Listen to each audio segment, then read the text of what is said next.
एक कदीम जंगल के किनारे एक पुरसुकून गांव में एलरक नामी एक गरीब आदमी रहता था। इसके कपड़े पैवनद लगे हुए थे। इसकी हालत बहुत बुरी थी और इसकी छोटी सी झुंपड़ी बमुश्किल खड़ी थी। ताहम एलरक का दिल रहम से भरा हुआ था। इसने जरूरतमंदों की मदद की। हर रोज एलरक लकड़ियां इकट्ठा करने के लिए जंगल में जाता, जिसे वो बाजार में चंद सकूं के एवज बेचता था। सर्दियों की एक ठंडी सुबह जब जमीन पर बर्फ छाई हुई थी, एलरक लकड़ी की तलाश में जंगल की गहराइयों में घूमता रहा। ठंडी हवाओं से इसकी हालत खराब हो गई थी, लेकिन उसने हिम्मत ना हारी और गुनगुनाते हुए आगे बढ़ा। जैसे ही वो एक घने झाड़ी के करीब पहुंचा, उसने एक दर्द भरी रोने की आवाज सुनी। मेरी मदद करें प्लीज। चौंककर एलरक ने आवाज का पीछा किया और एक छोटी सी मखलूक को एक गिरी हुई शाख के नीचे फंसा हुआ पाया। मखलूक के सुनहरी पंख बर्फ में दबे सूरज की रोशनी की तरह चमक रहे थे और इसका छोटा सा चेहरा दर्द से भरा हुआ था। ये एक जादुई परी थी। एलरक ने जादुई परी से कहा, फिक्र मत करो, मैं तुम्हारी मदद करूंगा। एलरक ने आहिस्ता से कहा। अपनी थकावट के बावजूद इसने घुटने टेककर परी को आजाद करते हुए एहतियात से शाख को उठाया। वो अपने परों को कमजोरी से फड़फड़ाकर इसके सामने मंडलाने लगी थी। इसकी चमक आहिस्ता आहिस्ता लौट रही थी। तुमने मेरी जान बचाई है, मेहरबान इंसान, परी ने कहा। इसकी आवाज नरम और सुरीली थी। परी ने कहा, मैं अपने शकरगुजार के तौर पर आपकी 3 ख्वाहिशात पूरी करूंगी। लेकिन याद रखें, दानिशमंदी से इंतखाब करें, क्योंकि ख्वाहिशात आपकी जिंदगी का रुख बना सकती हैं। एलरक हैरान रह गया। ऐसा मौका उसने कभी ख्वाब में भी नहीं देखा था। लेकिन मुतालबात करने में जल्दी करने की बजाय वो एक दरख्त के नीचे बैठ गया और गौर से सोचा।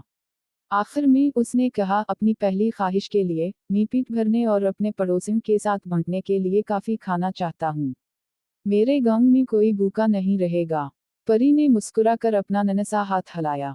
अचानक एलरक के सामने एक बड़ी टोकरी नमूदार हुई, जिसमें गर्म रोटी, पके हुए फल, ताज़ा सब्जियों और गोश्त भरा हुआ था। महक ने इसके पेट में गड़गड़ाहट पैदा कर दी, लेकिन उसने इस वक्त तक कुछ नहीं खाया जब तक कि वो गांव वापस ना आया और अपने पड़ोसियों के साथ दावत में शरीक ना हुआ। इस रात गांव जो तवील अरसे से भूख से दो चार था, हंसी और तशक्कुर से लबरेज था।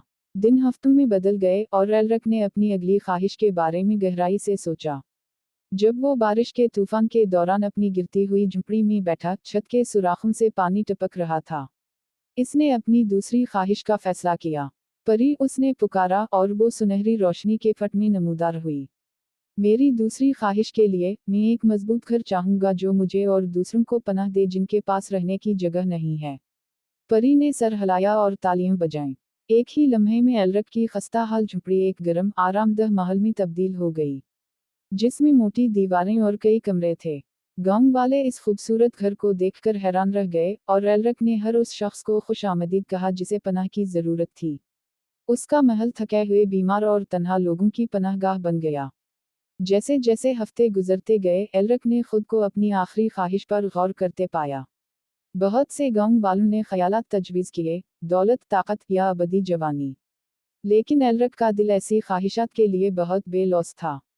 वो कुछ ऐसा चाहता था जो दुनिया के लिए पायदार भलाई लाए। एक शाम जब वो आग के पास बैठा तो उसने परी को दोबारा बुलाया। वो नमूदार हुई, इसकी चमक पहले से ज्यादा रोशन थी। क्या तुमने अपनी आखिरी ख्वाहिश का फैसला कर लिया है, एलरक? इसने पूछा। इसने मुस्कुराते हुए कहा। मेरी तीसरी ख्वाहिश के लिए मैं कहता हूँ कि आप उन लोगों से मुलाकात करें जिन्हें वाकई मदद की ज़रूरत है, जैसा कि आपने मेरी मदद की है। इस दुनिया में बहुत से लोग हैं जो दुख और मायूसी का शिकार हैं। अपना जादू उनके साथ बांटें। परी की आंखें खुशी के आंसुओं से चमक उठीं। आप एक नादिर और अजीम शख्स हैं। बहुत कम लोग अपनी आखिरी ख्वाहिश को दूसरों की भलाई के लिए इस्तेमाल करते हैं। तुम्हारी बेलौसी की वजह से मैं तुम्हें कुछ और देना चाहती हूँ, अपने हाथ की लहर के साथ। इसने एलरक के हाथ में एक सुनहरी पंख छोड़ा। ये पंख मेरी शकरगुजारी की अलामत है।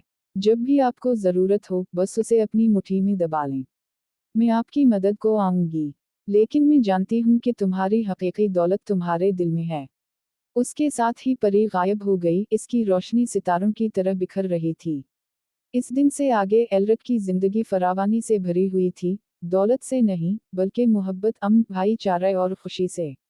इसकी मेहरबानी ने दूसरों को मुतासिर किया और गम खुशी और सखावत की जगह बन गया। दुनिया के कोने कोने में परी ने अपना काम जारी रखा, भोले भाले और पिसे हुए लोगों की मदद की। इस गरीब आदमी की याद से रहनुमाई हासिल की जो अपनी ज़ात से बढ़कर दूसरों की खुशी की तमन्ना करता था। और यूं एलरक का नाम एक वसीला आदमी के तौर पर नहीं बल्कि एक बेपनाह रहमदिल और दुनिया को बदलने वाले दिल के तौर पर याद किया गया।